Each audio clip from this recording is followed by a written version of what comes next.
This is Charter Local Edition. Brad Pomerance here on the Central Coast, joined by Ian Parkinson. He is the sheriff for San Luis Obispo County. And in the eastern portion of this county, a very isolated area, there is a region known as the California Valley. What was found in the California Valley recently? Well, unfortunately, some of the neighboring counties have adopted ordinances on plant growth, marijuana plant growth, how many plants they could have, and so it's fairly strict. And so what that has caused is them to come into our county without an ordinance and open up large, essentially commercial grows. They're not private grows, they're commercial grows. So literally, if I drove out there, I would see massive amounts of marijuana plants growing, just in plain view. Yes. And at this stage, there's nothing that the sheriff can do. Correct. Why? Well, primarily it goes back to the Compassionate Care Act passed in 2009. And really what it boils down to is there's no clarity of law.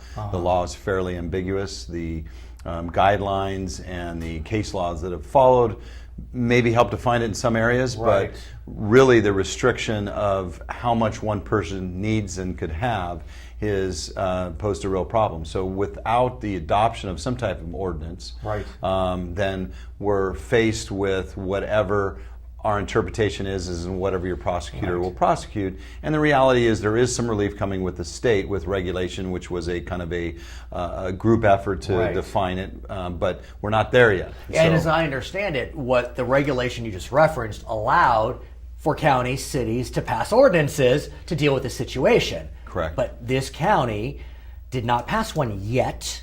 It takes time. You got to think about it. And so because that area is unincorporated, we need the county to act. So they're acting. The supervisors are acting. They are. And what do you, I assume you're working in concert, collaboratively. What are you hoping to see? Well, I'm hoping to see some guidelines and ultimately an urgency ordinance that allows us some bridge between what we have now, which is virtually nothing, and the passing or the enactment of California law that controls and has permitting processes and stuff, which would help control it. Let me ask you, if you know, we know that Prop 64 will be on the ballot in November, and that would legalize marijuana. The sale of recreational marijuana. Does that proposition provide regulations as to growing? Do you know? I don't think it does. No. That comes from what's already been established and signed by the governor this past year in marijuana. So that will cover that as well in some aspects. I guess what I'm trying to figure out, I don't know the answer. You pass an ordinance tomorrow, let's say. Then in November, marijuana is legalized. Does this ordinance still apply? Yes.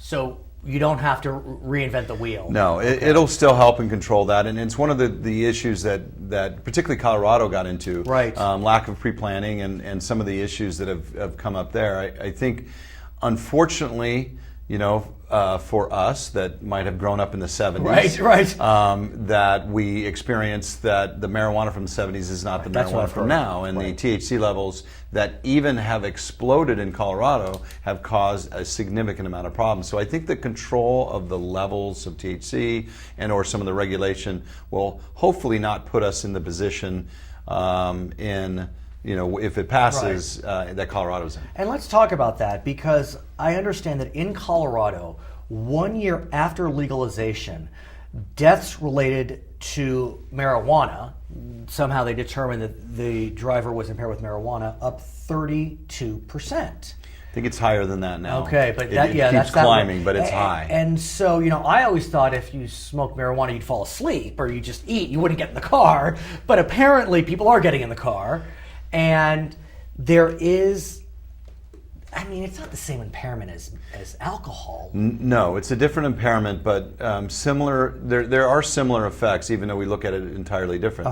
I think the challenge is that we only have medically studied in the teens percentage of THC. And now when you're getting into the 80s and 90s%, they don't know. So there's a lot of things we don't know about it right now. But the other question we understand is that if we do legalize, we may see a drop in the illicit use of it, and would that not be of benefit? I don't believe that. Tell me why. Well, the cartels are not getting out of the business. It's too much money. The federal government has not legalized it.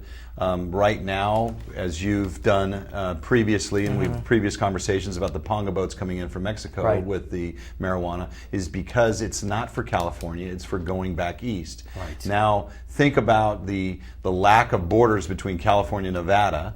As an example, that the cartels would be growing here because it's an easy passage back east where more money is. It's a big money market, so it's not going away anytime soon. So I believe that on the West Coast, let's presume it passes in California, so it's legal in California, it'd be legal in Washington, but Oregon, I don't think it's legal. And so I can envision that right through SLO County, people are driving illicit marijuana to get to Portland. Am I right?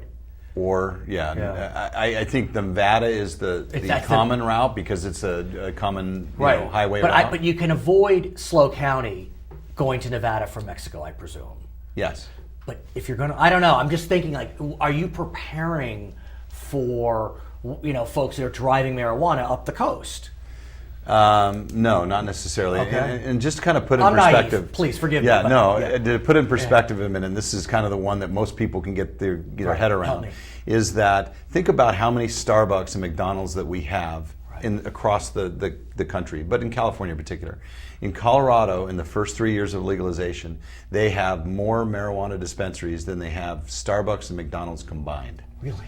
Yeah. That's how fast the industry is growing. But does Prop 64 have limits on that, and or will there be regulations that will allow counties to limit the number of marijuana shops? I mean, we can limit the number of alcohol shops, I guess you could say. Perfect analogy. Right. Yes, there will be some regulation, and yes, primarily most of the regulation that at least I read is on the books now, waiting for implementation in the next couple of years. So there's some groundwork laid to help control those things. But there's also regulation that's going to allow, just like Colorado, they allow some opt-outs and some control over that. But we keep talking about money.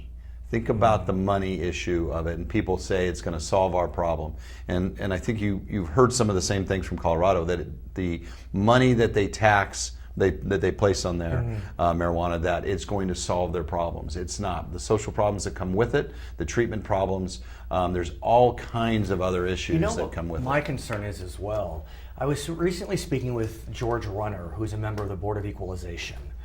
He told me that several months ago, someone walked into the Board of Equalization with over $200,000 in cash. Who was that person? It was a marijuana dispensary, a legal marijuana dispensary that was paying its sales tax. Right. Why? Because they can't go to a bank. Right. Because the bank won't take marijuana money. Right. What are we going to do? Or, I mean, I'm concerned about robberies. Absolutely, that's my fear. And when we talk about California Valley, for example, for me, is that's high dollar product, and people don't typically look to use deadly force to protect their 5 plants they're growing for themselves in their backyard. But when you're talking about 500 plants with millions of dollars associated with it, they do. And we've had 2 cases of medical marijuana ripoffs in this county where they've resulted in homicides. So you can imagine a private residence being ripped off and turns into a homicide compared to some of the larger growth. So those are things that we have to take in consideration, and I think as long as there is some rules in place, and this goes for the people trying to do it legitimately too. Right. They need rules to understand what's right and wrong. And when I get asked as a sheriff, hey, can I do this? And my answer is I don't know, because the law is not defined. They have no idea the next day whether or not I'm going to knock on their door and find out whether they're doing it illegally. He is Ian Parkinson. He's the sheriff for San Luis Obispo County. I'm Brad Pomerance on the Central Coast, Charter Local Edition.